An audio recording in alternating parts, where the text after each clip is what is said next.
Welcome to Human Stories with Jill Hazard Rowe, where we explore humanity in all of its realms. We are so honored and excited to have Jennifer Saunders in the studio today. Welcome. Yay, thank you. So happy to be here. Yeah, she made the trek from Idaho Falls. Right. You must be some kind of pioneer heritage. Some heritage. Who wants to get up and drive to Salt Lake City? But you did, and I really appreciate it. I know that a lot of my guests are Zoom right now because of the situation, but it's always so much better, I think, when you're in the studio. Well, and you gave me that option. Yes. And, I just thought, nice little road trip, plus the opportunity to come and just be in the energy of you and Eliza here and Oli, my travel buddy. So I appreciate that we can sit here, and we are social distance, just so you know. Yeah, we take all the precautions, proceed with caution is my motto. Right. But thank you for being here. Yeah, it's my pleasure. So do you want to go ahead and just lead out and tell our audience about yourself? Oh my gosh, that question to start off with is always such a tricky one for me. And my little smart aleck side wants to be like, and way back in 1972. Well, yeah. The world was graced with me. No, actually, I was born in 1972. So that just gave you a little bit of history. Yeah, I'm doing the I've math. seen a few things, right? That's 48. Yeah. And actually, I'm not afraid to, I don't really care about age. It's just a number for me. It's not a designator of how I function or how I act. It's the amount of years I've gotten to celebrate on this planet. So and hopefully there's gonna be a whole lot more. I was born in Idaho Falls to happy parents, and I'm actually the oldest of 4. My parents divorced at 8, so now I'm the oldest of 7. Wow. And the third of 9. I know, do that math. His, mine, and hers. Okay. Right? I got it. I have a couple stepsisters. I spent my early childhood years in Idaho Falls until about 5th grade. Moved to Pocatello and got to spend the rest of my school-age years there. I was a shy kid. I was one that always kind of hung back. I'm funny. I think I'm funny. Well, and I wanted to be a part of things, but I also was very reserved and shy. I followed rules. I didn't get in trouble. I got good grades. I had good friends. Was that intentional to sort of be in the shadow of things? In the shadow of things, as far as just where you were more of an observer, you didn't like the limelight. You were funny, so I guess you were telling jokes to yourself. I probably was telling jokes to myself. I mean, I'm just wondering if that just is a characteristic, because you seem very outgoing. Yeah. So, as a kid, I grew into my own. Yeah. I think maybe the shyness. I don't know if I've actually been able to put a finger on what that was. It could have been just observing people. It's something that I love to do. Mm-hmm. Maybe I just wasn't confident in interacting with other people at that point, or I always felt like I didn't have friends, and so I think the making of friends was hard. I would say I probably have an older soul. Mm-hmm.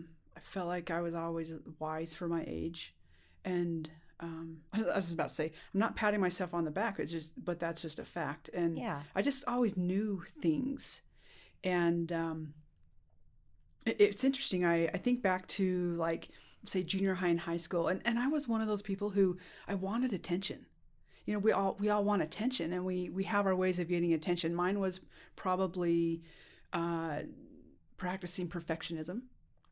But I also had some habits where I would do things like feign an injury or be sick or some things like that would hopefully get you some attention from the people around you, because I was a good kid. Sometimes those good kids fall between the cracks and don't always get the necessary love or attention that really they need or require to, feel happy, healthy, involved. So I was quiet and shy, but people would come to me And I always thought it was interesting. I would say that so I want to, before we get going any farther in this, I've spent a lot of time not sharing my history and my story as a way to protect the people around me. Right. And I have moved past that. So when I talk about some of the people who are in my story, I want to make it very clear, because one, those people may be listening, Right. but also for the listener today, is that when I talk about these people, it's not in a place of malice. It's not in a place of hatred or anger or any of those things. These are just characters in my story. And some of our interactions weren't always pleasant. Right. And that has a lot to do with family members. I don't hold malice against these people. They taught me great things, but we did have some tough moments.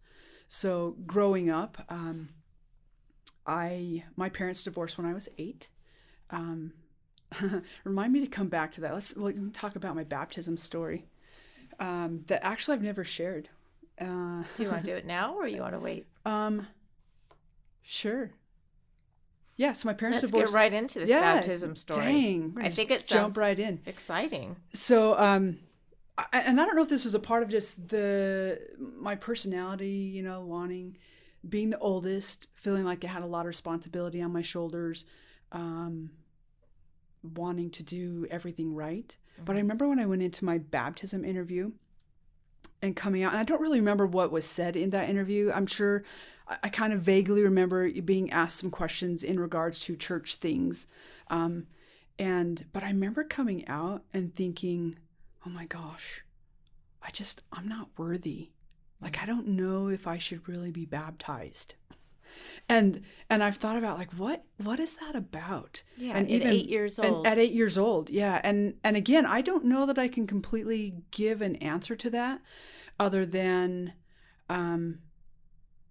just this mantle of perfectionism that I started carrying as a really young person, and the sense of responsibility that came with being baptized and having more perfection on my shoulders. And maybe it came from some of the experiences I had when I was younger. Yeah.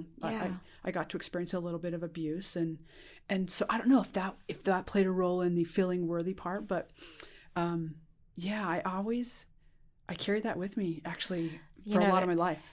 There doesn't have to be, but I'd like to explore this or ask you, like, the desire to be perfect, or to everything in your life, you're always evaluating it or judging. Yeah. Was that good enough? Was that good enough? Absolutely. Do you think there's any reason behind that? And I guess I'm getting to, do you think your sexuality when you were younger affected how you presented and the way that you... that's a good question. And I probably would say no.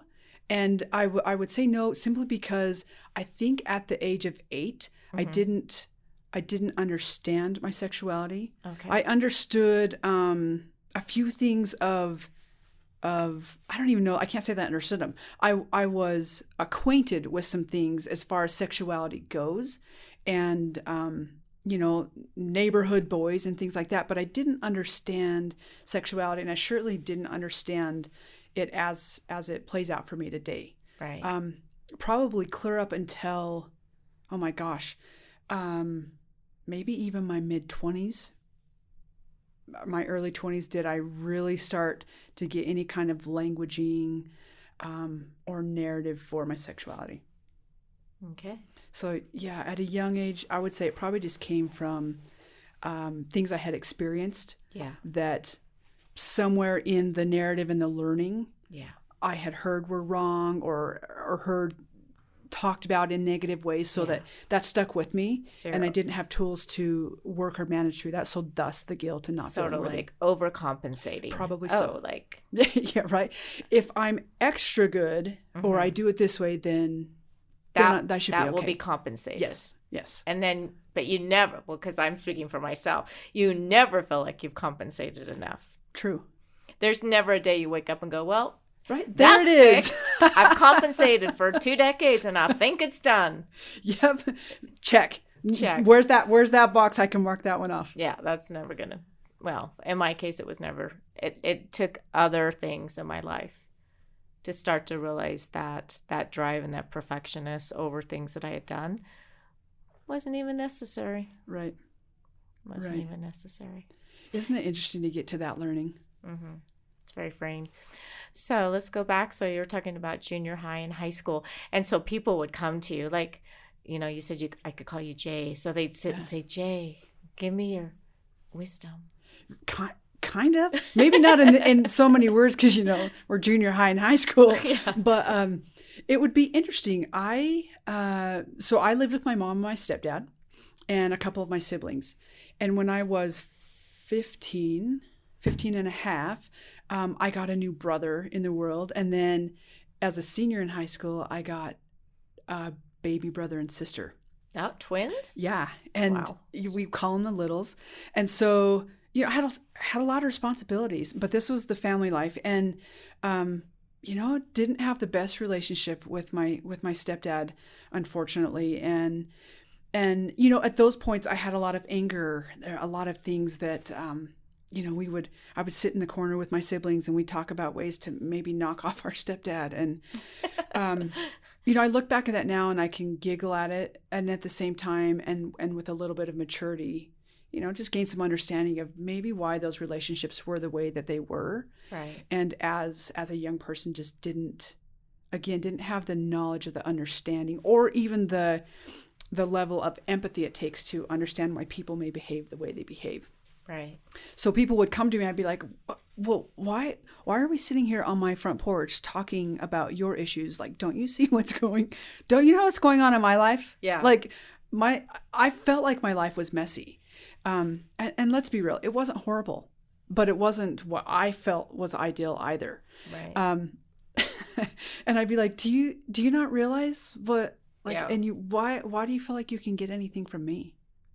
And so I started to notice really young this power of being vulnerable and being able to sit with somebody in their stuff and be able to share in emotions and feelings and to be able to share stories that would let them know that I can relate to what they're saying. Yeah. So that was an interesting thing, you know, and when you talk about you don't seem shy now. Yeah. Part of that was just going back. I think it's been something that I've been developing a lot. I used to perform often. And can you be a little more specific? So I can sing. Oh, that kind of performing. Yeah. Okay. So I actually haven't done it for a while. And yeah, we can talk about that too. All the things that I let go of in this coming out process. Okay. And the various reasons why I may have let go of them. So you found your safety, your voice, literally, when you were in singing. So were you like in performances? And... Yeah, did high school choir. Mm-hmm. You know, I was in the high school musicals. And, there you go. Not the High School Musical, but our High School Musicals. Yeah, well, I knew what you're talking about, right? Because you're in Pocatello. Right. And so I did that. You know, I remember getting my first solo and thinking that was so cool. And it was a way for me to, I don't know, to have greater esteem for myself. Right. And to recognize that I had something of value that was inside of me that I could put outside of me that people enjoyed. Right. I loved performing. It was a way, originally it started as a way to, I used to think, okay, when I stand on the stage, I get to be totally somebody else. Yeah. And, you know, I had opportunities to perform with different groups through college and whatnot. My sister and I used to sing together. We used to be called Remington Cash. She was AJ Remington and I was Jennifer Cash. Wow. Right? And we had some really great times together. And on one occasion, we were singing at the Blackfoot Fair.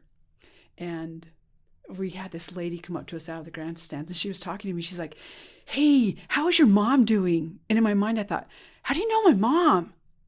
And she was talking about Roseanne Cash. She was asking questions and I was like, what do I do with this? How do I? So I just kind of went along with it. And I was like, she's doing really well. If you have been able to fake injuries in your life and fake illnesses, right, all of a sudden that comes in handy because now you can fake It does. And who luckily, your mother is. see, and luckily I had heard stories of other people in similar situations. The guy that managed us looked like Lee Greenwood, and he actually would have people come up to him and talk to him as if he was Lee. And he said, I finally just started autographing things. So that as I was listening to this woman and I realized what was going on, Right. I just thought, I could break this little dream of hers, or I could just play along. So I chose to play along. Yeah. But it was kind of fun. It makes for a good story. Yeah. But what I realized as I got a little bit older and wiser is that when I stepped on stage, I actually was really stepping into who I am, into other parts of me. It wasn't me being somebody else, Right. but it was a place where I could feel mostly comfortable doing what I love and sharing a gift and helping make people happy. And not only were you, I'm getting deep here. Yeah, I'm thinking. I had a feeling deep was going to happen today. No, but I mean, not only were you able to be on the stage and perform, you were safe. Yes. And you also were in a position to get a positive feedback. Positive feedback. Absolutely. Absolutely. And I loved it. But at the same time, that really played into the perfectionism, because it didn't allow me to be really as loose and comfortable on stage as I probably could have been, because I thought, what if I mess up a note, or I miss some words, or I miss a cue, or all that stuff plays in your mind. It's amazing how many things can go through your mind. Like, I'm sure you've experienced this, and our listener has experienced this. Like 500 things can be going through your mind while you're singing a song, or while I'm talking to you right now. Right. There's a million things running through. And, knowing those pieces, I was like, I couldn't really be me. Until one day I had this experience where I thought, I'm just going to try this thing out where I sing and then I leave the building and see if I actually will be okay. Like, why am I performing? Am I performing for me, or am I truly giving of myself a gift to those who are listening? Mm-hmm. And so I started experimenting, and I was like, oh, this is okay. Preparing myself. I'm going to sing, and then I'm going to leave the building. No one's going to come up to me. And I had to learn how to say thank you as well, in a way that just was like, thank you. Like, I really appreciate that, and leave it at that. No excuses. No, you didn't notice that I I could have done better. Right. And that it wasn't about me. It was really just accepting the gift of their thank you for what I had shared. So it was really cool. I was singing at some 12-step firesides in the Idaho Falls area when I decided to practice this, and this beautiful song. And I sang, and then I left. And it was the weirdest feeling, but I thought, oh my gosh, that was really actually fulfilling, because I did it as a gift. I didn't do it to get anything back. And some things shifted for me when I realized that I could give the gift, and that I could be whole within myself, and that I didn't have to have someone else giving to me. Now, let's be real. It's nice. We all like it. I still like the accolades, because it does feel good. And but I don't have to have them anymore. Yeah. That's really powerful. Yeah. And many of the very, very, very good singers, they never hang around. Right.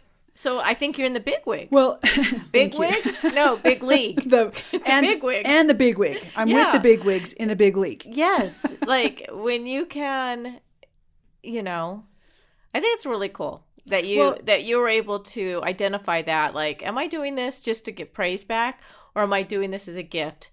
So that experiment of, I'm going to give it as a gift, and then I'm going to leave. Yeah. Like, you learned. And it feels weird at first when we start practicing things like this. I had another thought, and it's gone. It'll come back. Yeah. If it needs to. It might. Like you said, we have 1 million thoughts coming in our heads, right? Particularly when you have a podcast to give your whole life story. Right. There's a lot. There's a lot. So how old were you when you started performing, singing, and how old were you when you stopped? I don't know. I probably junior high was really when I remember my first performance. I was 5 and I sang for an Elks Lodge Christmas party, I think it was. And I remember there was prizes and all the fun things of going there. And I stood on a chair and I sang the Winnie the Pooh song. Is that a Christmas song? No. Oh. No, maybe it wasn't a Christmas thing, but in my mind it was a Christmas thing. Maybe it's just because it's Christmas time right now. Maybe because you get gifts, right? Right. And I remember that, and but probably in earnest, junior high was my first like official tryout where I had to try out to be in something and be accepted using my gift. And I remember I performed a lot and I enjoyed it. And I thought about going into music as a major. I remember being at Rick's College and thinking, I'm going to do that. And then I was like, no, I'm going to pass on that because it's something that I enjoy and I didn't want to have to be graded on it. Right. And I knew that it would totally play into my perfectionism at that point. Yeah. And I wanted music to be something that I enjoyed. So what did you choose? I actually chose a degree in speech language pathology and audiology. Nice. I knew a lot of stuff about language and speaking that I never knew I wanted to know. Wow. I've never used it. You've never used it? I've never used it. I got talked into it. I originally was going to do teaching, and I got talked into speech pathology. I love teaching people. It's what I was sent to this planet to do, is to facilitate, to speak, to see people and let them know that they've been seen and heard and that they feel loved. I always joke that I always one of my prayers is, God, let me love people like you love people. But in order to do that, you get to have a lot of experiences so that you have the empathy and the bandwidth to love people. Oh, I just remembered what I was going to say. And then I'd be like, why did I choose God? Maybe I should have just choose like Mother Teresa or something. Mother Teresa, I don't know. Right? I think she's parallel to God. There's a lot of similarities there. Yeah, she probably said the same prayer every morning. I would imagine so. Yeah. I think there's probably a lot of us who say that same prayer. Yeah, and it's hard. I mean, I see a lot of on social media and stuff, love everybody. That's our goal, love everybody. And I feel like a loser because I have to say, well, people sort of bug me. Yeah. Okay, so that brings me back to what I was going to say about leaving a performance and maybe possibly why other bigwigs leave their performances when they're done. It's not about not wanting to be with the people that you've just shared with, but it takes a lot of energy. Like it requires a lot of energy to stand on a stage or even to do what you and I are doing right now and to share, to like give you, because it's not just, it's not like getting up there. Well, even an instrument, you're still putting yourself into that instrument. Yeah.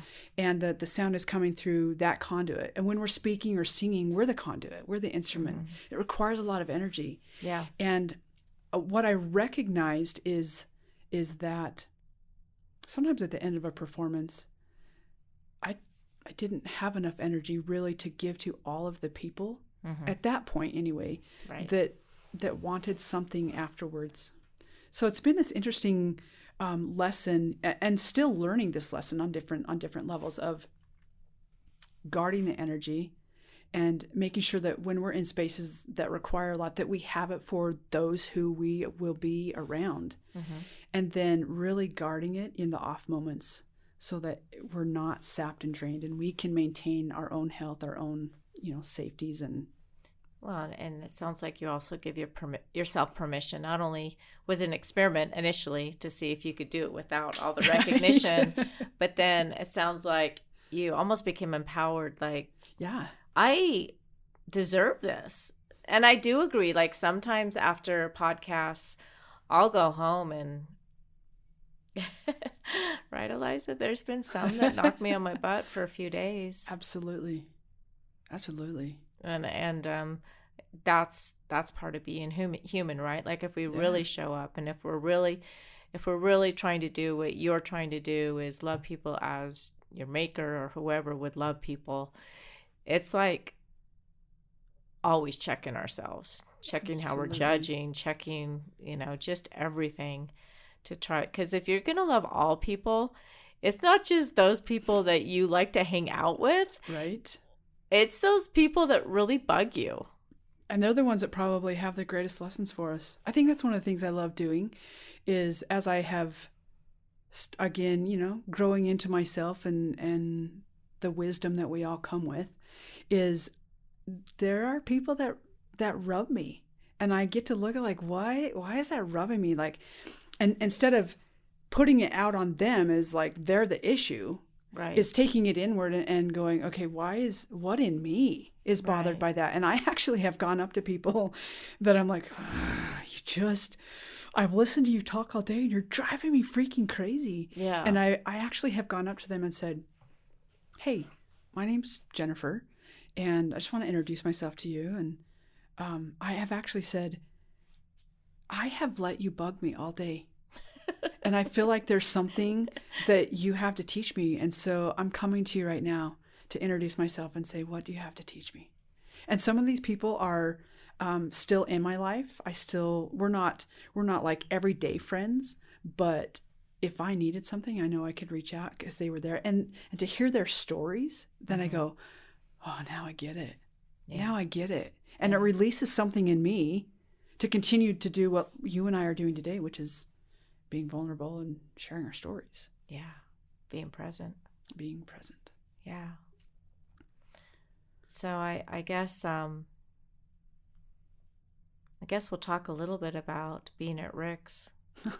Because, I heard that's a fun school. Yeah, I actually loved my time there. So did you get your associates then at Rick's College? Yep, in general studies, because I didn't know really what I wanted to do then. Right, but that was safe and good. Yep, I loved my time at Rick's College. That's awesome. I probably left kicking and screaming. Did you perform there? Were you involved in? I was in a couple of classes there that gave me some opportunities to perform. Yeah. I didn't necessarily perform at the college per se, but I had various things where I was able to do that. But I had great roommates. Some of them came from my high school, so they were in my friend group, and I just loved my time there. That's awesome. I met a boy there, and he gave me the feels, and the first time that I was like, oh, I don't want to eat, or I have boulders in my stomach, and that's kind of where I started to wake up. At Rick's College, I actually had a couple people come up to me and ask me if I was a dyke. And quite honestly, I had no idea what that meant. Yeah, and you didn't have Google. I didn't have Google. I felt like it was derogatory at the time, and I didn't really understand. I walked with a little bit of a strut, and I don't know why they thought that. That always still kind of boggles my mind. Well, yeah, I'm just thinking in my head, what? Right? Had long hair. I was a tomboy. I grew up as a tomboy. I love doing outdoor things. I love being outside. I love playing sports.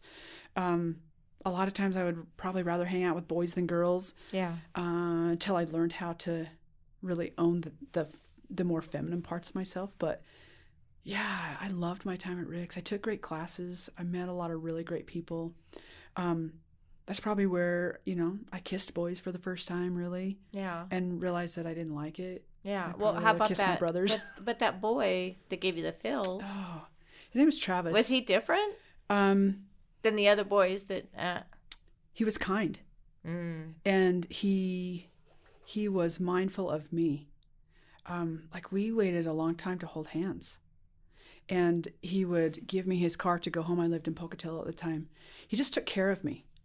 And showed me what that was like, what that could look like. And I think I maybe hadn't had that per se. And so just having that modeled to me was really a beautiful thing.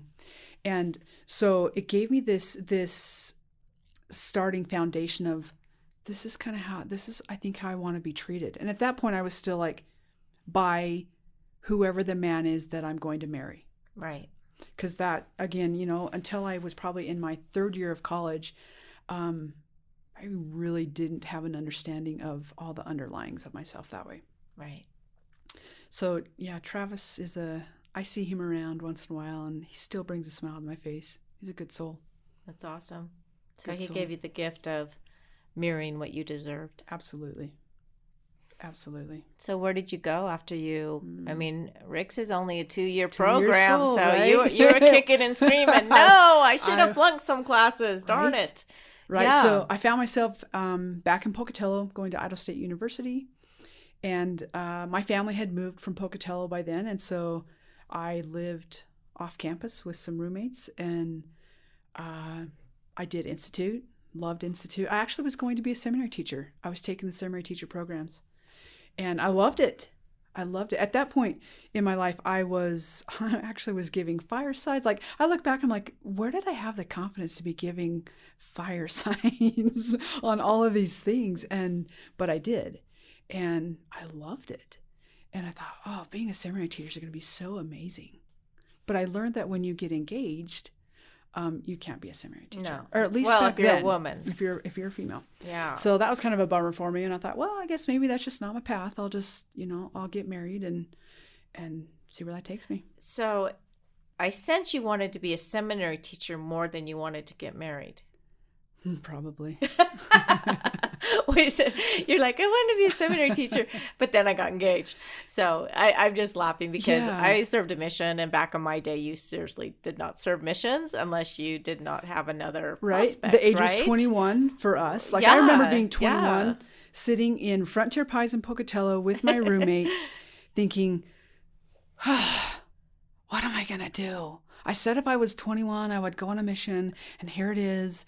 If I'm not married, and I'm not married, but I don't really want to go on a mission, and I'm the first one really in my family who could graduate from college, and I kind of want to do that, and I feel like I liked my roommate, and Yeah. And see, Yeah. you were in the opposite end because since I was like 18, I wanted to go on a mission. oh wow, So I waited and waited. Then my boyfriend got off his mission. And in those days, you just got married, right? yeah, And I announced, Yeah. oh, I'm going on a mission like 4 months after he got home. And people as in priesthood holders were like, what? Yeah. So I pretty much had to fight every leader from my hometown in San Jose, California, all the way to my mission. And thank goodness I got a mission president that really confirmed my decision. right, But I think it's important in life that we realize that two options always have the same value and that we have the power to make the decision. yeah.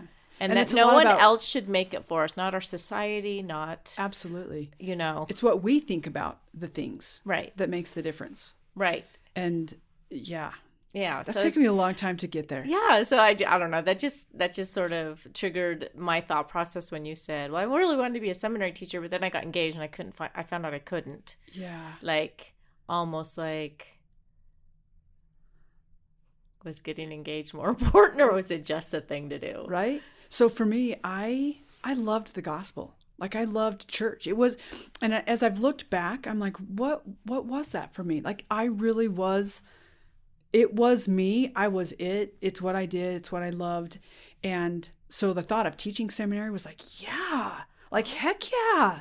I can do the scripture chases with the kids, and I can teach the important passages, and I can help instill this love of God and Christ and of the church. And it really did light me up.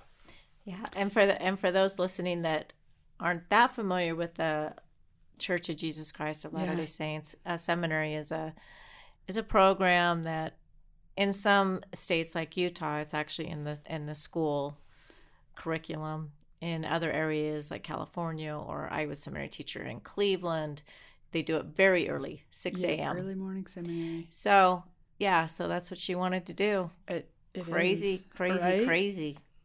And then, I actually re-met my family homemaking brother from Rick's college.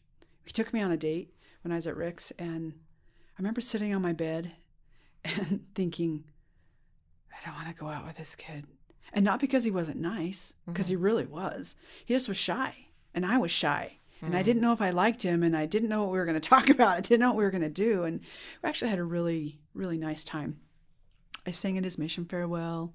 We would write back and forth because we were friends. And while he was on his mission, he actually really let me know how he felt. And along with another kid in the same week, the same letter of like, I think I should marry you. Wow. I was like, oh my gosh, I can't handle this right now. And I liked my roommate. And so. You liked your roommate up in Pocatello. Uh-huh. Well, I didn't know that I liked her. And you lived with girls. Mm-hmm. Okay, just want to clarify. Some people live with guys too. Yeah, no, I lived with girls. I lived with really great roommates. And so I ended up meeting him after his mission, and we went out on a date, and I decided that it'd be okay to date him. And, it was a box. I didn't realize it at the time that I was checking boxes. Mm-hmm. I was just moving forward with the plan I maybe had for myself to, get married, have kids, have the family and all of that. So yeah, I did that instead of seminary. Mm-hmm. So you did. You married that boy that went on a mission. The boy that went on a mission. That you sat on your bed and said, "I don't want to go." Yep. So you really took it to a right. This morning I was thinking, how do I introduce my family? And I'm like, I have 2 beautiful daughters, a husband, and a wife. What's a husband? Oh, I appreciate you asking that. I call him my husband because for me, words have a lot of power and meaning. And I think sometimes we don't give them enough credence or attention. And I didn't really like the word ex. I don't like calling him my ex because ex has a connotation to it, has an energy to it. And a lot of times it's negative. And I didn't want to have that in my life. We had some really amazing times together, and we had some really incredibly challenging, painful times together. We have a history of 16 and a half years. We have 2 beautiful daughters together. And so I didn't want to call him my ex. I wanted to hold a higher regard. Sometimes have I wanted to, punch him in the nose still at moments? Well, yeah, there's been those moments. But so I just started calling him my husband, something that once was. Oh, gotcha. Instead of X'd out. Husband. Because I feel like, even in the divorce, we're still a family. Our container changed, how we looked changed, but in my mind, we're still a family. Yeah. My husband and I don't really talk. Our kids are old enough that's not. How old are your children now? They are 22, and my 22-year-old is married. She served a mission in Dallas. Awesome. Or no, excuse me, San Antonio. I don't even know where Dallas came from. You need to tell your mom where you served. Right? She served in San Antonio, and she loved it. Yeah. And on December 20th, she'll have been married a year. Okay. And then my oldest is 24, and she currently lives in Idaho Falls. Wow, they really are older. Yeah. Yeah, so, I got to do the family journey, and I'm really grateful that I did. Mm-hmm. It's blessed my life in, I can't even say all the ways. Moms out there who are listening, you know how kids bless your lives. It's probably one of the damn hardest things I've ever done, and the most, the biggest ways that I've obtained blessings at the same time. We grow so much when we have little ones. So Jen, I have to ask you, you said it. You said that you liked your roommate. Mm-hmm. How did you contain those feelings, and how did you divorce them from the path you were going to take? Yeah. I mean, you were engaged to a guy. You had feelings for your roommate. Yeah. So I wasn't engaged to him yet. I had actually met a couple of really nice men, young men, and they treated me well. But each of those boyfriends, I just knew I couldn't ever really get into being a couple. Mm-hmm. And when it came time to kiss, I was just like, I would rather kiss my brothers, and nothing against these men. Mm-hmm. It just was how I felt, and I didn't understand it. And the one boyfriend, I actually picked out his wife. Oh. I told my roommate, that's actually the girl he's going to marry, because she wanted to date him. Oh. And that's who he ended up marrying. You're a giver. Right. I like to share. to give things you really don't want. Oh, my gosh. And so, yeah, I'm really grateful for the guys that I got to date, because they taught me things. Yeah. And, there were a few things that weren't things I wanted to carry on, but really most of them were really great value. And they cared for me Mm-hmm. and started helping me build that for myself. But ultimately, I would get married to a man. Mm-hmm. But I did like my roommate, and I didn't understand the feelings, and we we we didn't hold back, actually. And for like 6 months, we did a lot of kissing. We did a lot of being close. So she had the same feelings towards you? I don't know. Well, You would think so, yeah, because it was sort of. happening together, but I actually don't know. We've never had that conversation. Really? Again, this is one of those stories that I have felt the need to protect, but it's a part of my story. Right. So I can't share her side of it because I don't know it. But I know for me, it felt really good. And the first time it happened, like, all kinds of lights came on. I mean, you hear so many people say that, like, the lights just came on, and you're like, wait, what just happened? One, how did it happen? Why did it happen? And why did I like it? Yeah. What just happened in me that hasn't happened before, in these moments of kissing a boy? And so it really struck me. And it strikes a place really deep. But at that point, I was still really halo wearing. I was still into doing all the right things. And let's be real, I still like to do the right things. Right. But now those come with different reasons. I mean, you can identify the right things. Yeah. Which is powerful. The right things for me. So do you think that because you had this relationship and it sounds like it was very private and it was just between you and her, but going into your wedding or after getting married, is that one of the pinnacle moments in your life that kept haunting you? That it took me a long time to move past this roommate. And I actually told my husband at the time. Your husband? My husband, yep. Husband. He knew about, like, I didn't hide things from him. And, so he knew about that. And he just was always very understanding, and he just never made a big deal of it. It took me a long time to move past it, though. When I got married, I moved to Utah State, and he and I lived there for a couple of years. We had our first child there, and this roommate actually moved there as well and was going to school. And it was really awkward because I would want to spend time with her, but I knew things had shifted. Yeah. And there was a lot of dissonance in the relationship, and it was hard. And it took me a long time to move past the feelings, probably like 5 years, if I'm being completely honest, to really move past what that was and to be like, no, I did the right thing in my life. I'm married, I'm having kids, she's moving on, but also to get past the hurt that it probably cost her to have that relationship and to not really be able to talk about it. We've never talked about it. There's never been a resolution between the two of us. Those are some of the hard things to move past. I don't know what it was for her. Yeah. But I know that there was probably some pain.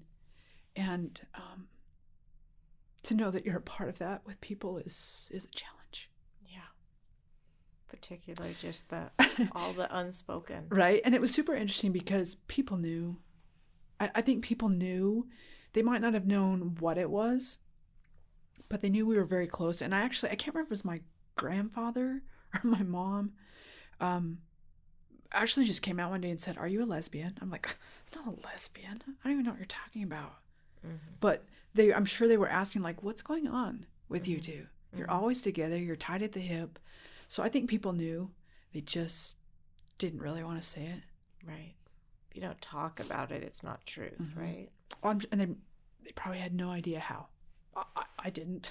And I just can't imagine, like you said, the pain that you inflicted on her, is something you think about. Like, it sounds like this relationship happened before you got engaged. Yeah. So telling her, well, I'm and getting engaged. She was a part of the whole watching me date who I would marry. and we were in the same program at school, so we had all of our classes together. We worked in the same place. We played on the same softball teams. Like, we did a lot of things together. She had a boyfriend on a mission, and even when he came home, there was just a lot of confusion, a lot of like, what is really going on here, and I don't understand this. I have no one I can talk to. Yeah. And just trying to do the right thing, all the right things. And you were both willing to stay on the plan. Yeah. That you both had been subscribed since you were little girls probably, but yet you had this love and this relationship that... Yeah. I eventually, about a month before we graduated, it was Easter, and she was at church, and I called my mom and I moved out. Just because things got so intensely challenging between the two of us, and it was hard for me, and I was finding myself getting physically ill, and I knew it was really hard on her. Not that moving out made it any easier, but at least she gave us some space. But it did allow for a little bit of space. Yeah, and I, nothing but loves to her, and I hope she's intensely happy in whatever she's doing. Yeah, absolutely. So your marriage, I mean, sometimes my guests come in and they've been married like 6 decades or something, right? So 6.5 years. I mean, it's long, but I was dated married actually for 16 and a half. Oh, 6. I thought you said 6.5. Yeah. I was going to like, honey, you figured 16 and a half. Yeah. Yeah, that's a long time. Yeah. Yeah. So we lived in Logan for a couple of years. Then we moved, he graduated as CPA, and we moved to Sugar Salem, Idaho. So just a little hop, skip, and a jump north of Rexburg. And I loved it out there. Oh my gosh, I loved it out there. I served there. Really? On my mission. What? I know. I'll give you an autograph later. Just calm down, sister. This is probably the best news. I am shocked. Like, I wish you guys could see my face right now. I'm like... I served in St. Anthony, and I had all the weird areas. Not No weird, way. but small little towns. All those little towns. They're so lovely. Yes, they are. They were a little bit of a challenge to move into, though, as a... Yeah, I'm because air quoting, it's very as an outsider. family. It's very family. Yeah. Everyone knows everyone. Right? Well, and I have a better understanding of how they feel now than I did moving in as a young 20-something. I'm like, what do you mean? Somebody's developing 8 acres of land, and I'm going to get an acre of it and just be our own little neighborhood here and try to fit in. We're not like in cringing on your guys' rights or your... Yeah. And I didn't get it. I get it now, because now I'm like, wait, where are you people coming from? Go back to where you came from. And you're a CPA. Why are you coming to our town? There's Yeah. something you're thinking. Yeah. So, I get it. I get it now. I didn't then. But I loved the 9 years that I lived there. Great, beautiful people. I had the opportunity to give birth to my second child while I lived there. I worked in the schools. I was active in church, and I got to coach 7th grade basketball. There you go. And that was the bomb. I loved it. We had a great record. I had an amazing assistant coach, and the cool part is I didn't play high school basketball. Yeah, I never played basketball actually, other than church. And so the opportunity to do something that I love, and to coach kids and to help them develop as people and as students and then as athletes was really an amazing experience for me. That's awesome. Until it wasn't. Until it wasn't. Yep, until it wasn't. You leave all these little hangers like, I sang until I didn't. It was fun until it wasn't. I mean, come on, Jen. You can't just... Right? And that's where we're going to end. I was kidding. It's been nice talking to you. Thank you for listening. So this is probably where my journey with owning my sexuality and really coming face to face with it started. I knew in the basketball program that they were looking to, possibly get a new coach for one of the positions, and we got a new high school coach who has say of the coaching all the way down through the program, because the junior high feeds into the high school and such. And so I go into this meeting after it. Now I had a 35-5 record. Wow. Right? Yeah. That's amazing. At that little tiny town? At that little tiny town. And the girls that got to come through the program, I can't take credit for all of it because they were amazing kids. Mm-hmm. They're amazing kids. And I always made sure I had people on the team who were less talented than others, or who I knew could feed things to the team differently than just, I'm a basketball player. Right. So I tried to really incorporate that people are important. It wasn't just about sports for me. It was way more than that. So when this incident happened, I was devastated. And wait, did I miss? What was the incident? The incident is that I got to go at the end of a season and was told that we were having interviews with the new coach, and to assess the new year and what would be going on. And when I walked in, she held up this piece of paper, and they had done evaluations. Well, this was a new thing, and they gave evaluations to the kids. And she started reading the things that were on the evaluation. And you may as well just have kicked me in the gut. I was so blindsided and taken back by what was written on those things. And I thought, who coached these kids to say these things? Because 12 and 13-year-olds don't say these things. And basically it came down to I wasn't necessarily being accused of, but they were saying that I was grooming kids. And grooming them for? I was accused of being gay, that they thought that I was, there was a lot of things that weren't said, but that were said. Wow. And I was devastated. So I lost my coaching position based off of these things, and I had to figure out how to hold my head up in this little teeny community that I'm involved in. And I didn't know who knew what. I didn't know how far. It's a small town. Oh, yeah. And let's be real, people talk. People don't always know how to be a vault. And I was devastated. And I thought, I'd go into Walmart and I'd be like, okay, who's watching? Who's going to see me? I was substitute teaching in the junior high. And I would go in, and these kids that I loved no longer talked to me. And I just was like, what is going on here? And so that was kind of my first taste of,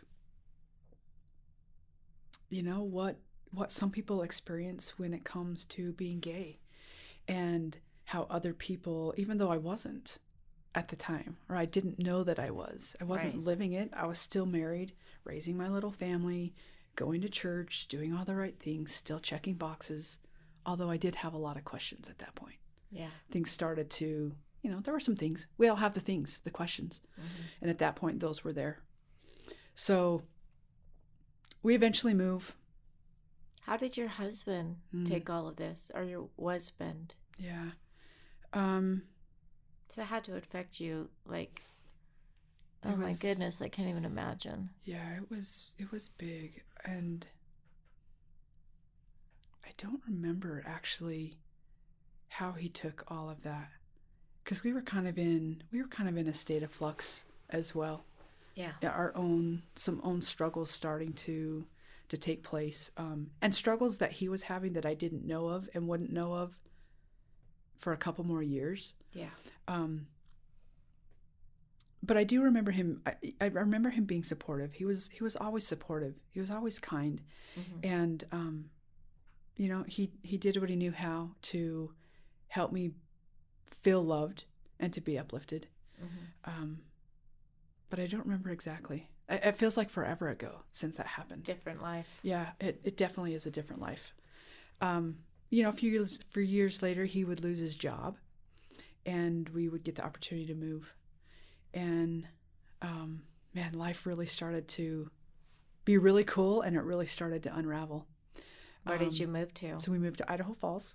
Big town. Big town. And there, if you drive the highway between Sugar Salem and Idaho Falls, you'll probably still see marks in the road where I drug my feet because I didn't want to move. Like Even with all the I trauma. I had overcome that and figured some things out, and I loved where I lived. I lived in this beautiful little cul-de-sac with 27 kids, where the big ones took care of the little ones. They would come knock on my door and say, "Hey, can your 5-year-old come play night games with us?" Mm-hmm. And they would watch out for them. Like, I played night games with the kids. I broke my ankle because I fell in a hole playing night games with the kids, and they carried me home. Are you lying? I'm totally not lying. I'm a big kid. Like, I'm a big kid at heart, and it was a little bit of utopia. Yeah. And I didn't want to leave it. But So it sounds like even though you drug your feet, it moving brought up other things for you. moving brought a lot of new things. Hard changes for one of my kids. She, in her age group, the kids just weren't as kind. And so we got the opportunity to start facing some challenges that way that we hadn't had to face before. New jobs, loss of jobs. My husband really struggled, and I didn't know that he was really struggling.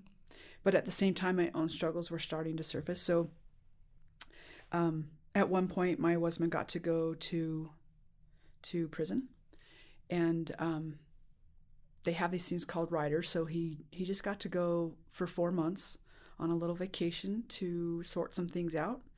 It was incredibly challenging. I lived in an area that was wealthy, and if I'm being completely honest, I judged them at first. I didn't really want to live up there because I didn't feel like I was like them. Yeah. And looking back on all of the things, I am so grateful that that's where the energy that I call God plopped me, because I met people who had waters that ran deep. And when things started to unravel in my family, I didn't feel judgment from them. And it was very public. Like, it was in the news. It was, and these people surrounded my little family, and they buoyed us up. They laid our grass. They'd show up and hand me money to make sure that we were taken care of. And I started having more of the rough edges taken off. And I was humbled. Yeah. But at the same time, my own challenges were really starting to come forward as well. And we met a couple of women.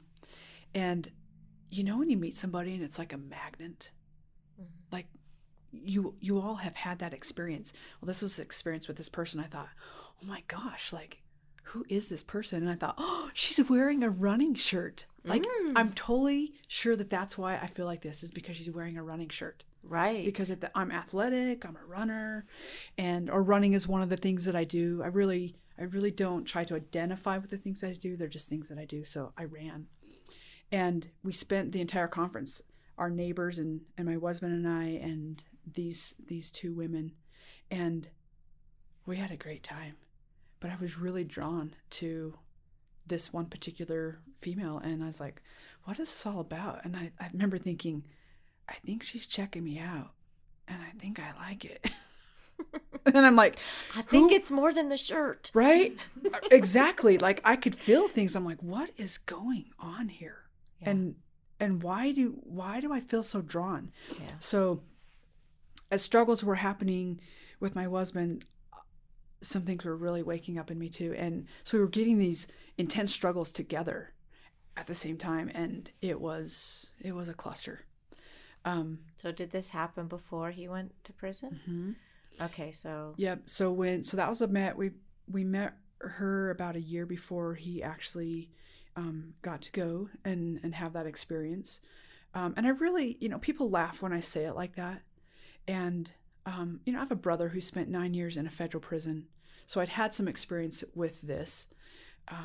And I started saying he got to go do this. He got to go on this little vacation. Let's be real, it was hell, and it was hell for him. But it's an easy way for me to couch it so that want to be respectful about that. Right. It's a challenging thing in our lives, and at the same time, that challenge brought great lessons. I know he gained many things from getting to be a part of that experience. Yeah. And he read multiple books. He would send me notes from all of his books. It cost a lot to talk to him, so we only talked once, maybe twice a week. I only saw him once in the 4 months, and I took the girl who we met at this conference because we had become friends. She lived up closer to where he was at. I didn't feel like I had the courage to go by myself, so I took her. And looking back on that, I'm like, oh my gosh, Jen, I can't believe you did that. But at the same time, I was doing the best I knew how to do. Right. And I think how hard would that have been for him? I really try to put myself in his shoes too, in all of this, because he got to have experiences too. And again, I don't know his story, right, when it comes to all of that, but I do think about it. Yeah, but as his wife at the time, you showed up. I think that's really beautiful. I think a lot of times when we hear someone has been to prison or whatever, we muster up all these things in our mind what they must be like. Right. But really, we're all just humans, and we all make mistakes that could cost us time. And yes, and any one of us could do that. We're one decision away from being in those shoes. Yeah. And so I think it's really, like you said, you don't know his story, but you allow it to be positive if that's what it was. Yeah. And, I'm sure there's a lot of ick that went with it, but... So how do you... So your friend that had the same shirt as you... Yeah, she had a running shirt. She had a running shirt like you, which was like why you were best friends. And then you started going to see your husband in prison together. So what happened, Jay? Yeah. Did you guys develop a relationship? So we had actually started one. This is a really challenging thing to like speak out loud. And I've spent a lot of time thinking about this because I'm like, I didn't have an affair. But in an essence, an emotional affair. I did, absolutely. And I've learned to own that. It's still challenging to speak. So after this conference, she and I kept in touch, and she would kind of sneakily let me know that she was gay, like she went to gay bowling. And I kind of already had a sense of that anyway. Yeah. And it was intriguing to me. Like there was something in me that felt drawn to want to know more about what that was all about. I didn't know what that was. I still didn't have languaging for that. Gay bowling. I just think it's or anything women gay that are really, really good at bowling. Yeah, they're happy. Yeah. I'm sure there's like streamers and balloons. Pizza. And yeah. Punch. That's what it is. Punch. Gay bowling. I've not been to gay bowling. Oh, so we started to develop this friendship. Luckily, she lived 10 hours away. She lived in Spokane. Oh, yeah, it's a little hard. Which I'm going to say was a really good thing. I did spend a lot of time on the phone with her. It felt good. There was connections that are beyond this planet. Like I don't have words to explain what those are. And those of you who have experienced them, you'll know what I'm talking about. Yeah. And those of you who maybe haven't had those experiences, I pray with my whole soul that you get to have those kinds of experiences, because they're life-changing, and they helped me see that there's way more than I saw or I could see with my physical eyes. Yeah. That there's a lot more to things. And I'd had a lot of experiences, that started opening those things up for me. But when I was with this person, I went up to Spokane probably 10 or 12 times in the course of a couple of years. I went up to run. Well, of course. Yes. With your shirts. With our shirts. They were on. I'm sorry. I'm not sorry. I'm not sorry at all. Yeah, I would go up and run because she introduced me to, like I had run little bits in my life, but I met her in Bozeman, Montana, because she was going to go run for 8 hours. And I'm like, you're going to go do what? Like I run for 40 minutes. Right. Like 4 miles. And you're going to go run a 50K? Like 31 miles. Like, are you crazy? Yes. She was. And when I was with her, I started feeling things. I'm like, what is this? Like, we slept in a tent on opposite sides of the tent, and I felt drawn. I had to get out of the tent because I just wanted to be close to this person. And I didn't know what was going on, but there was a lot of stirrings.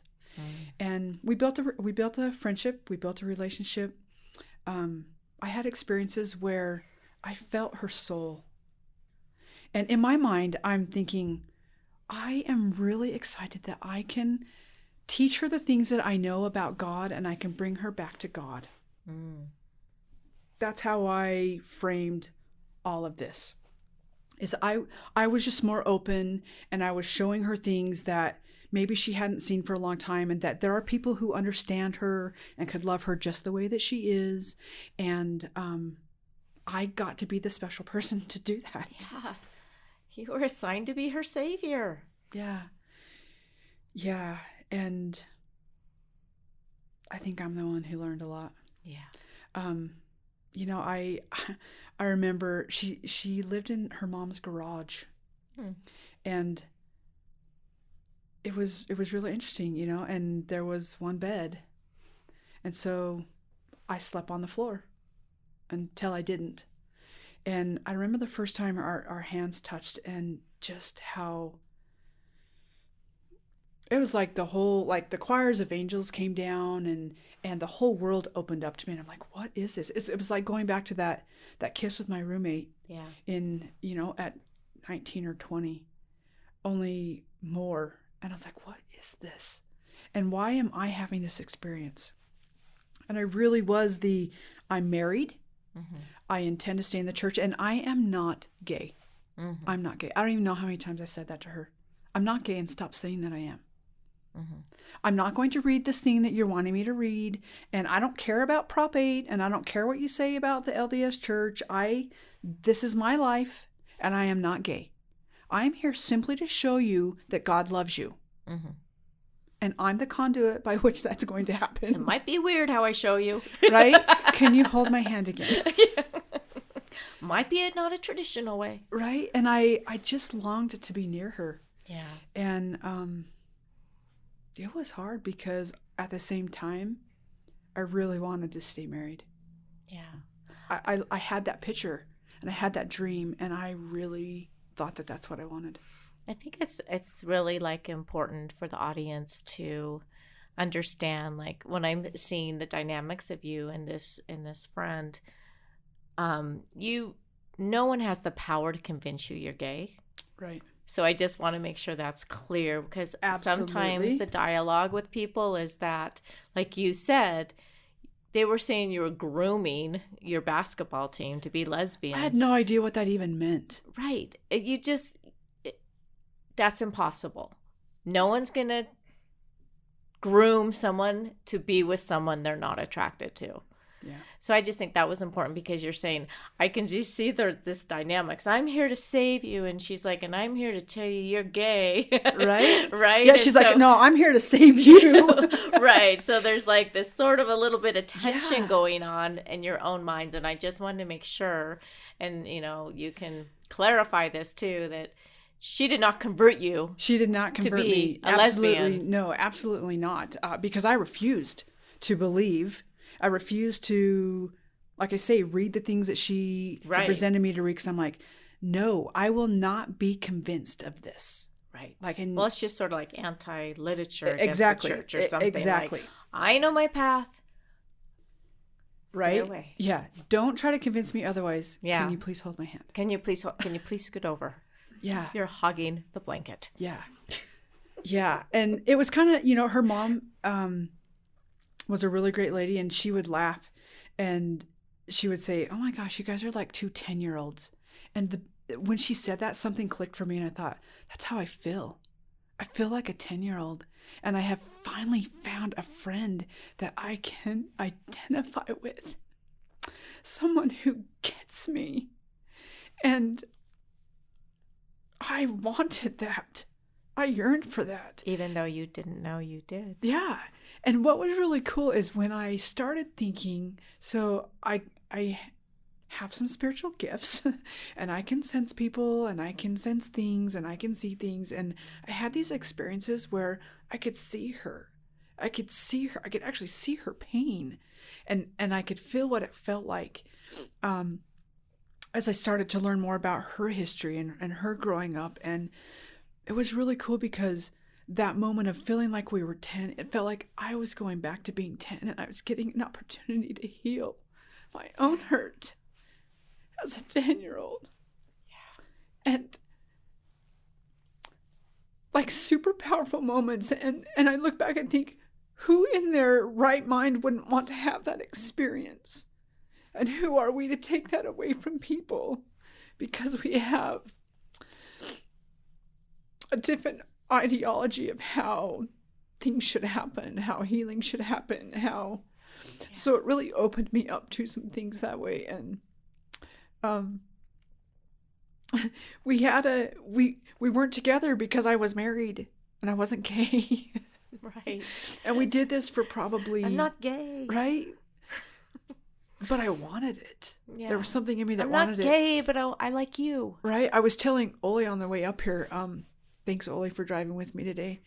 I was telling her that... I know, I just lost what I was saying. It was something profound. Generally is a gem. Dang. Oh, we were talking about her and about... Like, yeah, give me some... clue me back into what we're talking about. We were talking about her and how you were saying, I'm married and I'm not gay. You know, it seems like you really had to convince yourself of those two things. Maybe we had a soulmate discussion. Yeah, we did. She is my soulmate, actually. Is this the woman you're with now? It is not. Oh, that was awkward. Cut. It is not. No, it's okay. And that's one thing we talked about too, is that our soulmate doesn't have to be the person that we marry. Like I really learned that lesson too, is that we have several, and the soulmate doesn't have to be the person that we marry. Although I feel like we maybe are taught that in some ways, whether it's through the church or it's just through culture. You know, we're taught that you're going to find your soulmate and that's who you're going to marry. And right. She is one of my soulmates, and I am not married to her. Yeah. I actually don't talk to her anymore. Right. It just came down to this point of, I realized that if I were to be with her, well, and I wasn't sure. Like, I got divorced. So did you get divorced? We'll come back to, let's come back to this in a second. My husband and I get divorced. It was really a hard thing because I thought, we didn't get divorced because I'm gay. There were a lot of things that created that space. And it came down to, I couldn't give him what he needed, and he couldn't give me what I needed. I needed to go in search of some things. He needed to go in search of some different things. And it just was we realized that we were more roommates and friends, and that if we stayed together, we probably wouldn't even be friends. Yeah. And it was really hard at that point. I was thinking, okay, so I'm going through this thing, and I started telling people, I feel like I have same-sex attraction, and I was wanting some help. I wasn't wanting to be fixed, but I was wanting some help and some understanding. I did a 12-step program on being gay, and became very angry at God because I learned that I'm okay just the way that I am. Yeah. And he taught me some really valuable things in that. And that's probably the first place I learned that I didn't need to have people between me and God. Like, it could just be he and me. And that's where my power and my strength came from. But I was really angry with him because I'm like, I'm gay.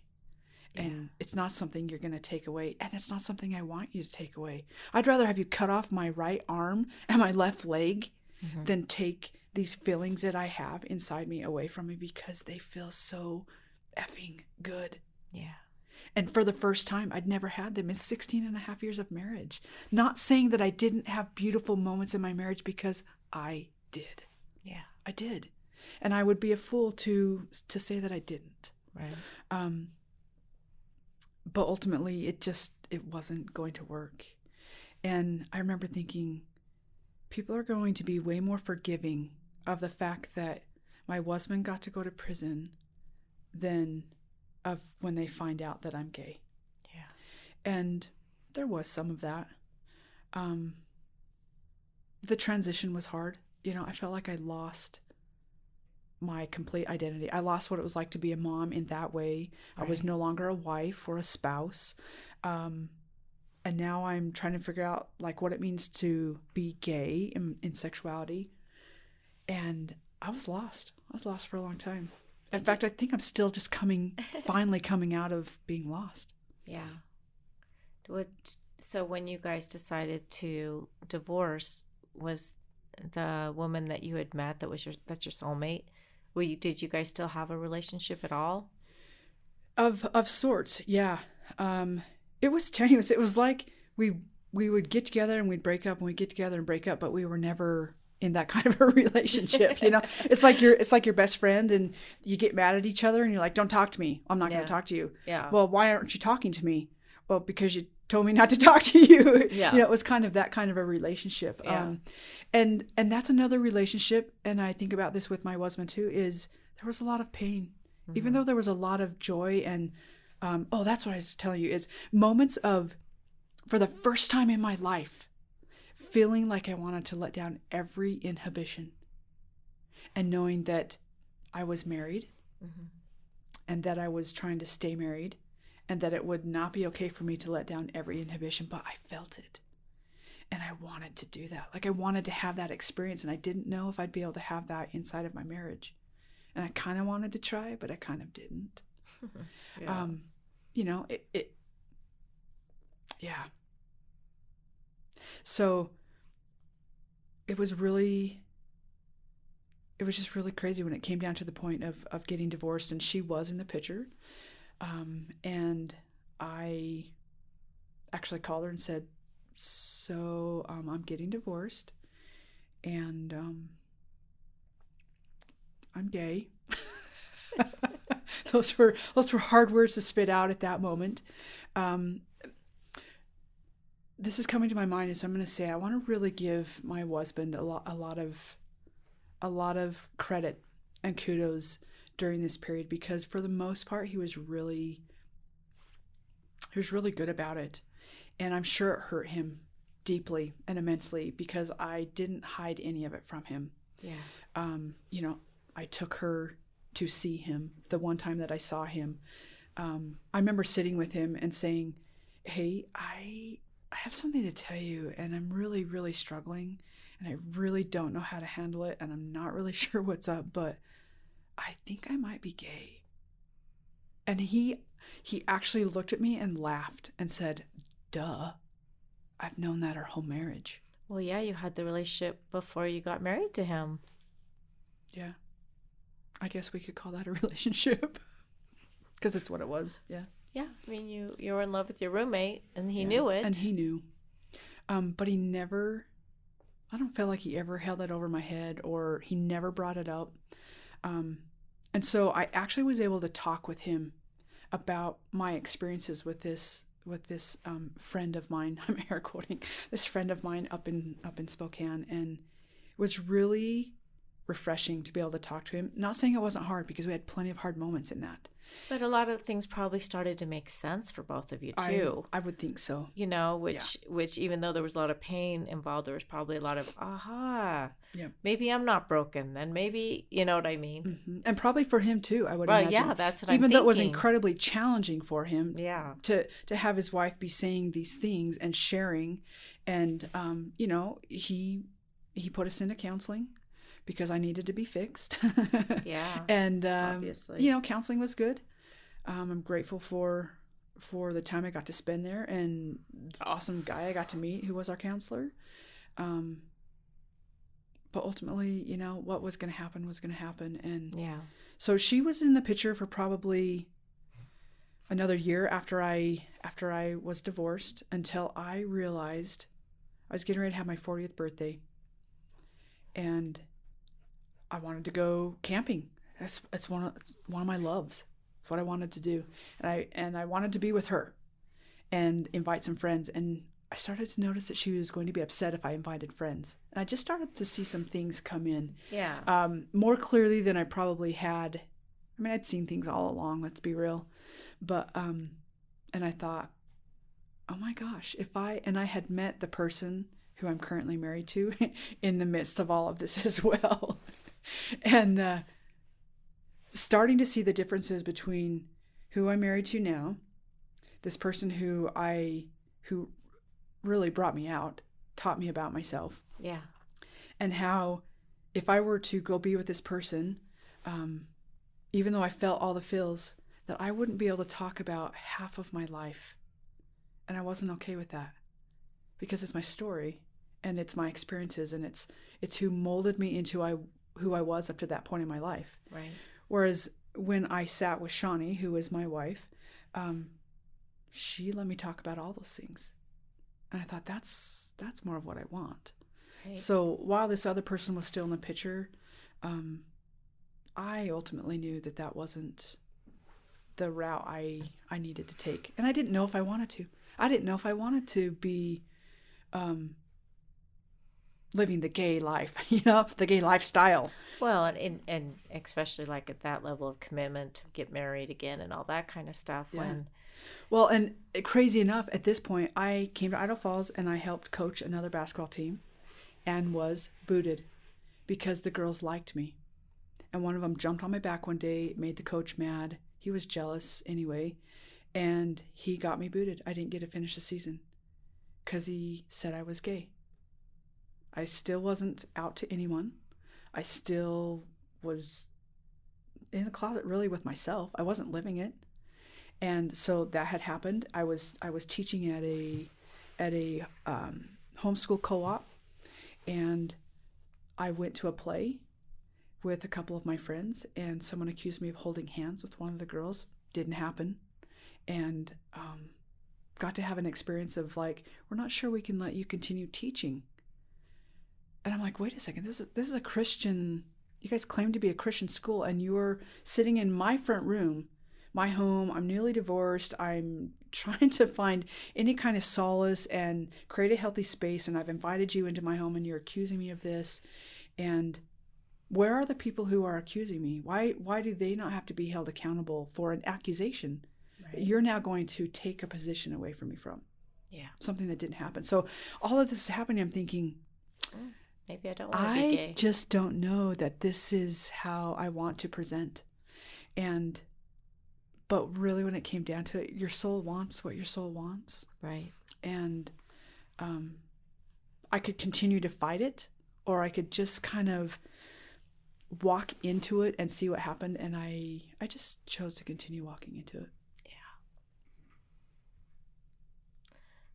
So can I ask you, I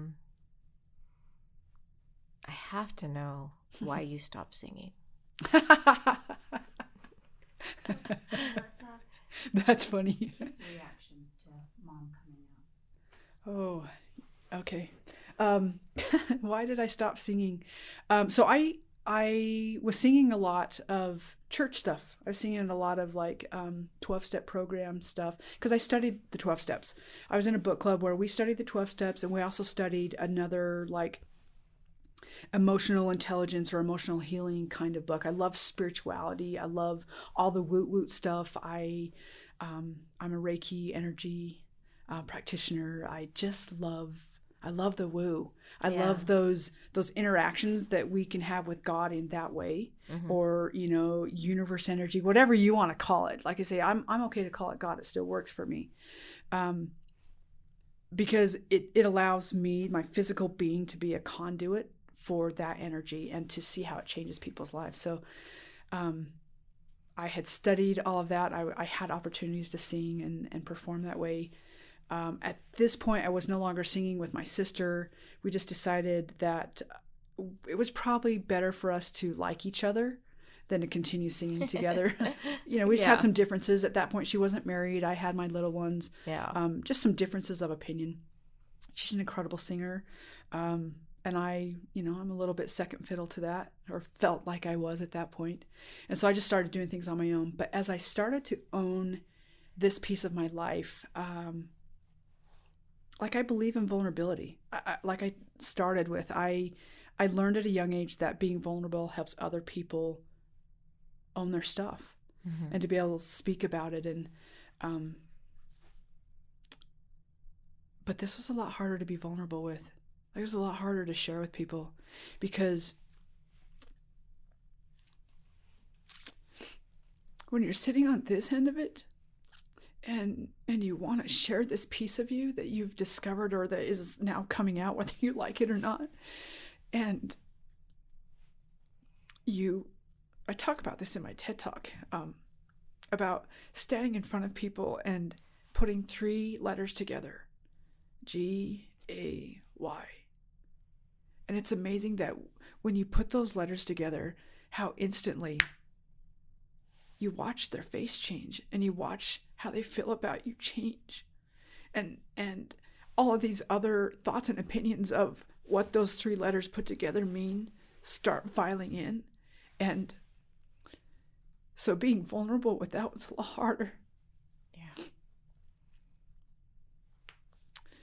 And so I just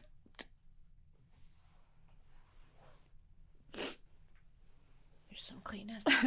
oh, thank you. I've been looking at those and not even recognizing that they're Kleenex. Let me say, these are Kleenex. Yeah, so I stopped doing a lot of the things that I love doing and that I was good at because I thought, who's going to want me teaching their kids? I'd already had an experience with that.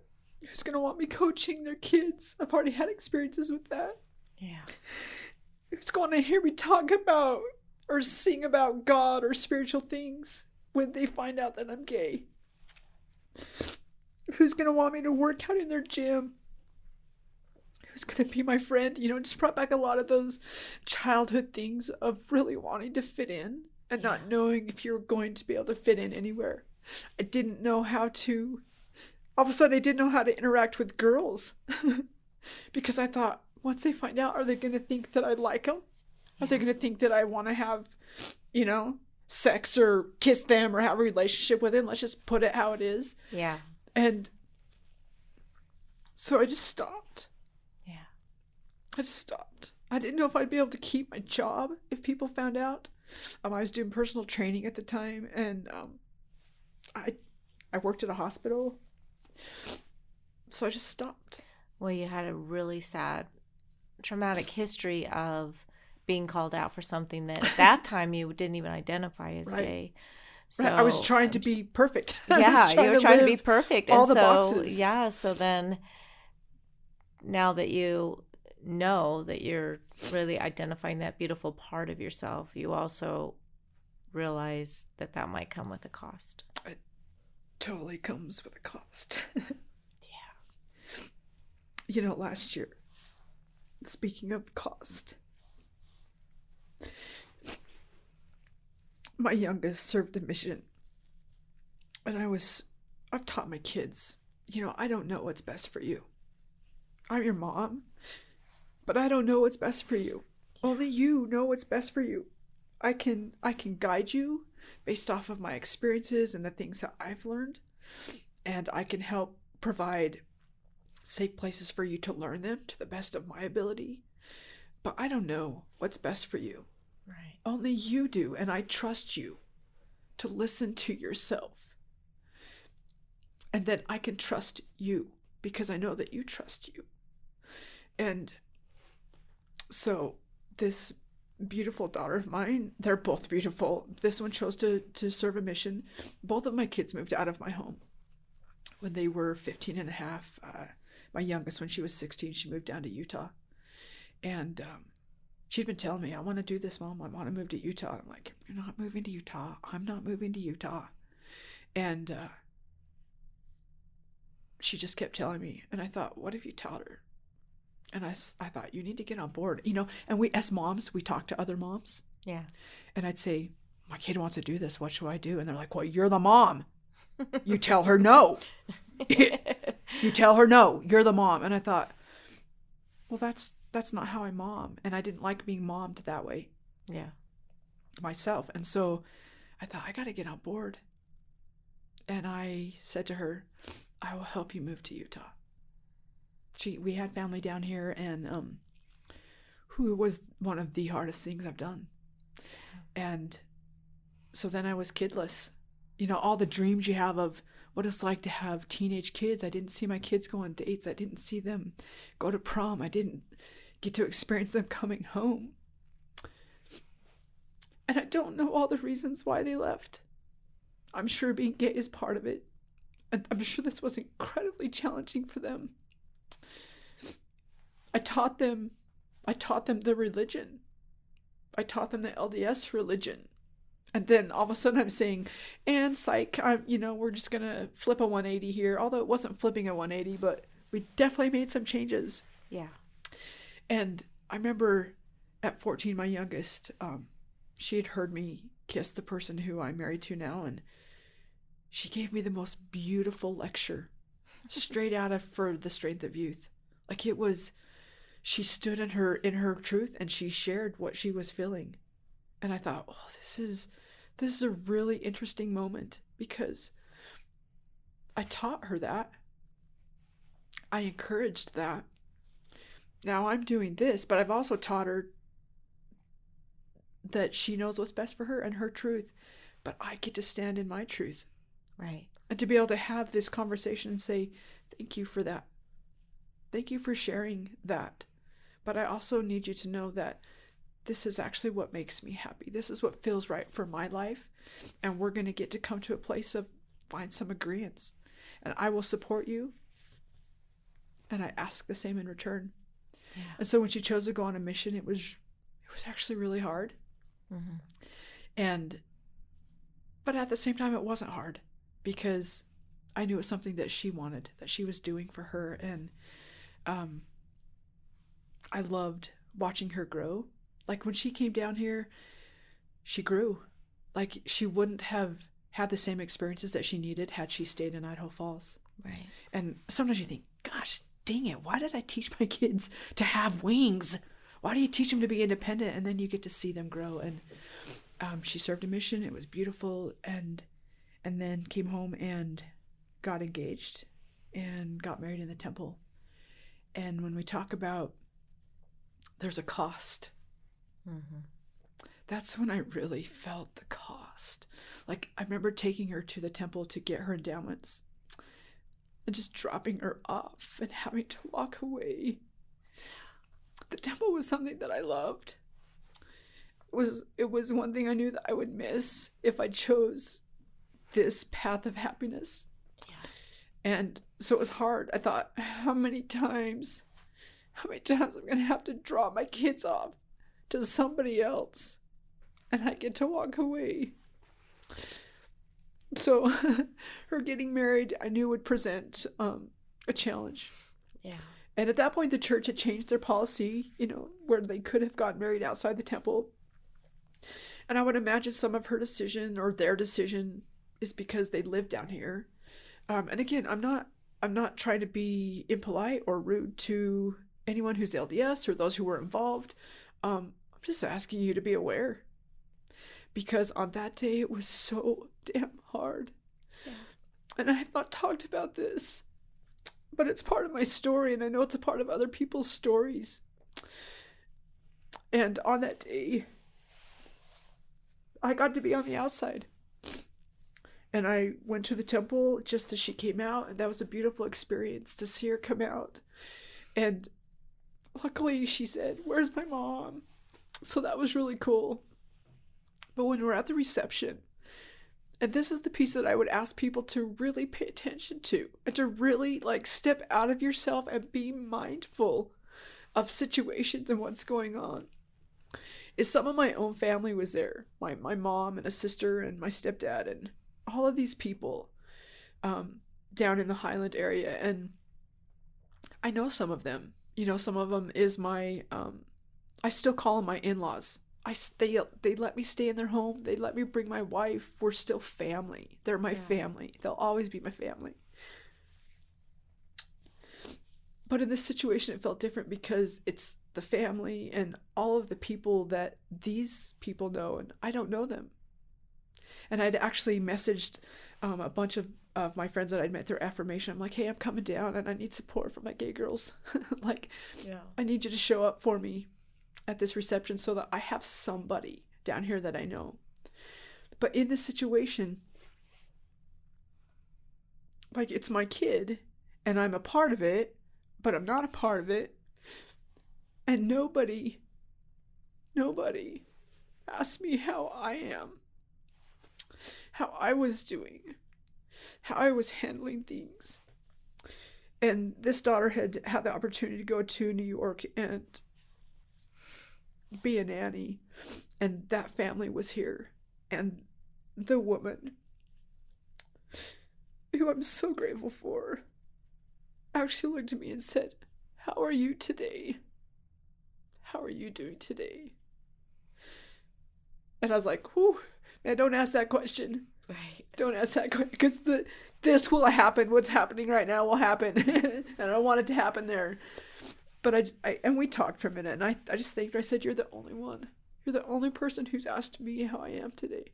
Yeah. And how, acknowledging how challenging of a situation that may have been for me. So I would just ask people, if this is your circumstance, and this could be a part of your story, maybe be willing to write the story differently. Let the narrative be different. And really be mindful of these parents who are now on the outside. Yeah. To you, it may not seem that way, but it feels that way. Right. And we do our damnedest to be a part of things and to be okay and to, show the sparkles and the sunshine and the yeah. But inside we're hurting. Yeah. We're hurting. I think that story, Jennifer, is so beautiful and such a great reminder, because it's not only if you identify with the LGBT community, but it's many people that also leave the church. Yes, that have given absolutely their life to an organization, and all of a sudden they're on the outside because they choose to support their gay child, or because of a faith crisis, or whatever it may be, and those individuals are just sort of discarded. Yeah, I talk about that in my TED Talk. I had this opportunity to stand in Rexburg. I've always wanted to give a TED Talk. I knew I would, and I'll probably give another one, because that was not the TED Talk I wanted to give. In Rexburg? And on the topic, it just kind of was the thing that came out. And it was one of the TED administrators was like, "This is a little bit of redemption for you, to come back to this town who, basically scorned you, and you're going to stand on the stage and announce to the whole world that you're gay."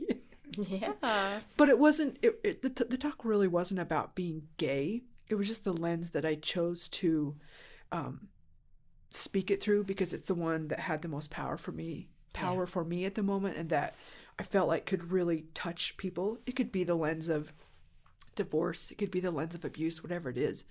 But it's that knowing that there's something out there. There was more out there, the lights in the distance that call to us, the voices that we hear that were like, that thing, there's something calling to me, and I have to go to it. I've got to find out what it is. Yeah. And well, I think that our audience is probably going to want to listen to that TED Talk. How can they find that? The talk is called, and I can't even think of what it's called. It's called "Hide or Seek: Loving Outside the Lines," and you can find it on YouTube, or you can go to the TED site and find it. Hide or seek. Hide or seek. Yeah, it's not hide and seek. It's we can either hide in our lives, or we can seek in our lives, and then learning how to do that outside of the lines. And you so eloquently describe like the price you pay when you came out. Oh.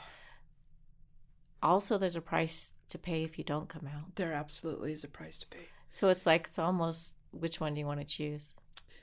Yeah. And what will be the end game? I mean, I'm thinking that I'm a straight woman, like coming out and living your truth. Once you're able to do that, the end game is much more happy than staying in something that you don't fit in. Absolutely. And I can tell you, being where I'm at now, the story's not over. This story's still being written. Yeah. And But I can tell you that even though that pain was excruciating, and last year I remember sitting with my wife and thinking and saying out loud to her, oh my gosh, the price that I've had to pay in order to be happy is so big. And sometimes I've wondered, like, is it really worth it? But when I look back, the reality is it's worth it, because I'm happier in my soul. I'm lighter in my demeanor. I feel things deeper and at a depth that I couldn't have before, because I didn't have space or bandwidth for it, because I was always having to just, speak around things, or hide what I was saying, or hide how I was feeling. And people didn't really know who I was because I didn't give them all of me. Yeah, you're just playing a part. Mm-hmm. And so I would say, if you're listening and you're in that place, yep, it's going to hurt. Mm-hmm. It's going to hurt. And it's going to hurt a lot, Mm-hmm. more than likely. But the results are far better than the hurt of hiding. Yeah. Well, I think that's a great takeaway. I think that's an incredible way. So I have to say this. This was given to me the other day when I was hiking, because I was thinking about coming here and just thinking, oh my gosh, what pieces of my story are going to actually come out. Yeah. And praying that the pieces that would best serve people in this moment in time would be the things that come out. Yeah. We talk about the vulnerability and the takeaways, and this is something that I feel, people say, why do you do this? Why do you go share your story? It's not about attention for me. I don't care about the attention. Yeah. The attention is fleeting. It's not something that stays with us, but it's this. And it's this, the value of vulnerability, that when we are willing to share our hurts, when we're willing to share our happiness and everything in between, we open doors for other people to start owning their own stories and thus owning their own lives. And it's even bigger than that. And it's helping them reconnect with themselves, first of all, but then to reconnect to higher power, whatever you want to call it. Again, I'm okay calling it God, but you can call it Yahweh, you can call it Jesus, you can call it universe or mountain or river, whatever that is for you. It helps you go and start changing this relationship with them. And, so often we hear about forgiveness and we want to be forgiven. And a lot of times I think about this, how many times did I go to Christ with my hands behind my back and say, I have this thing and I don't really, I want you to take it from me or help me move through it or forgive me from it, but I really can't show you what it is. Right. But when we are willing to be vulnerable with ourselves, and then to really learn the lessons of what that is, and then share that out to other people, it gives them this opportunity to then go to this energy and this place where they can go with their hands in front of them and say, I have this thing. This is my hurt in the moment. Or this is the joy that I want to share with you in the moment. And to start reconfiguring what that relationship is, and to recognize that, and this is the gift, that in doing that, we recognize that we're already bought and paid for.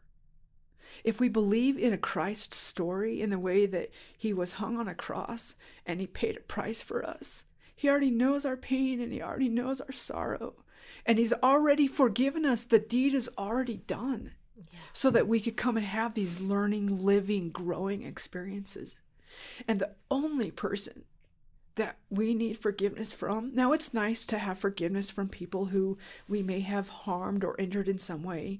And it's nice to receive forgiveness. But the only person that we need forgiveness from is ourselves. Mm-hmm. Christ has already done it for us. Absolutely. If you believe in that story. And so why do I come and do this? It's because I know that story and I know the value of that, and I want other people to have that gift, to recognize that the only place they need forgiveness is from themselves, so that they can then stand and be who they are, however they are, and let their light and their own glory shine, because they have something to offer and somebody needs them. Yeah. Just like somebody needs me and they need you and the other two in this room. And that it's time for us to start being brave. And there's a lot of crazy stuff going on in the world right now. Yeah. And right now, even more than ever, we need people to stand up and be vulnerable and share, and for us to come together. Yeah. Well, I think that is the most perfect spot to end this podcast. Feels good. It gives a lot of, it feels good and gives a lot for our audience to think about. I want that to just sort of seep into the universe and into our guests that listen. And, you know, we have parents listening that their kids have just come out. Or love your kids. We have, you know, we have individuals that are still in the closet listening. We have individuals that have come out of the closet and are paying the price like you have. And so I want those last words from Jennifer to just seep into your souls, and just as a reminder that we can all do better and show up for each other. Can I end with something that feels very scary for me? Can I sing a little? I was going to ask you if you're going to sing, but I've asked another person and it didn't go so well. So yes, it's super scary. I know. I don't like to really admit it. This is how we're going to end this podcast. Is Jennifer is going to sing us a song. So everybody sit back and know that whatever you've hidden or that you don't do because of whatever reason, that you can come back to that. So here we go. You absolutely can come back to that. So this is just a little ditty. It reminds me of my family and my mind, my perfection's like, remember, I've been crying. So I'm just going to give you this little bit of love from me to you. You are my sunshine, my only sunshine. You make me happy when skies are gray. You'll never know, dear, how much I love you. And please don't take my sunshine away. I love you. Love you. Thank you for being here. And this is Jill Hazard Rowe with Human Stories.